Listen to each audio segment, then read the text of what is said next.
நண்பர்களே, இன்று பெண்களிடம் அதிகமாக காணப்படும் பிசிஓடியின் ஆரம்ப அறிகுறிகள் பற்றி பேசலாம். பிசிஓடி என்பது பெண்களின் ஹார்மோன் சமநிலையில் ஏற்படும் மாற்றம் காரணமாக வரும் ஒரு நிலை. ஆரம்பத்திலேயே இதன் அறிகுறிகளை கவனித்தால் சரியான நேரத்தில் மருத்துவரை அணுகி சிகிச்சை பெற முடியும். முதலில் மாதவிடாய் ஒழுங்கில்லாமல் வருவது மிகவும் பொதுவான அறிகுறி. சிலருக்கு மாதவிடாய் தாமதமாக வரலாம். சிலருக்கு 2 அல்லது 3 மாதங்களுக்கு ஒரு முறை மட்டுமே வரலாம். சிலருக்கு அதிக இரத்தப்போக்கு அல்லது மிகவும் குறைவாக இருக்கலாம். அடுத்ததாக உடல் எடை அதிகரிப்பது, குறிப்பாக வயிற்று பகுதியில் கொழுப்பு அதிகமாக சேர ஆரம்பிக்கலாம். வழக்கமான உணவையே சாப்பிட்டாலும் உடல் எடை கூடுவது போல தோன்றலாம். மூன்றாவது, முகத்தில் பருக்கள் அதிகமாக வருவது, பருவ வயதில் வருவது போல அல்லாமல் வயது ஆன பிறகும் தொடர்ந்து பருக்கள் வந்து கொண்டே இருந்தால் அது ஒரு அறிகுறியாக இருக்கலாம். அடுத்ததாக முடி உதிர்தல்.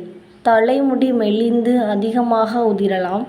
அதே நேரத்தில் முகம், தாடை, மார்பு போன்ற இடங்களில் தேவையற்ற முடி வளர ஆரம்பிக்கலாம். இது ஹார்மோன் மாற்றத்தால் ஏற்படக்கூடிய ஒரு அறிகுறி. சில பெண்களுக்கு கருமை நிறம் கழுத்து, அக்குள் அல்லது உடலின் மடிப்பு பகுதிகளில் தோன்றலாம். இது இன்சுலின் எதிர்ப்பு போன்ற மாற்றங்களுடன் தொடர்புடையதாக இருக்கலாம். மேலும் சிலருக்கு அதிக சோர்வு, மனநிலை மாற்றம், எரிச்சல் அல்லது தூக்க பிரச்சனைகளும் இருக்கலாம். எல்லோருக்கும் ஒரே மாதிரி அறிகுறிகள் இருக்க வேண்டிய அவசியமில்லை. ஒரு முக்கியமான விஷயம் என்னவென்றால், இந்த அறிகுறிகளில் 1 அல்லது 2 இருந்தாலே பிசிஓடி என்று முடிவு செய்ய முடியாது.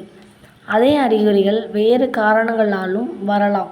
அதனால் மருத்துவரின் ஆலோசனை மற்றும் தேவையான பரிசோதனைகள் முக்கியம். அப்படியானால் என்ன செய்ய வேண்டும்?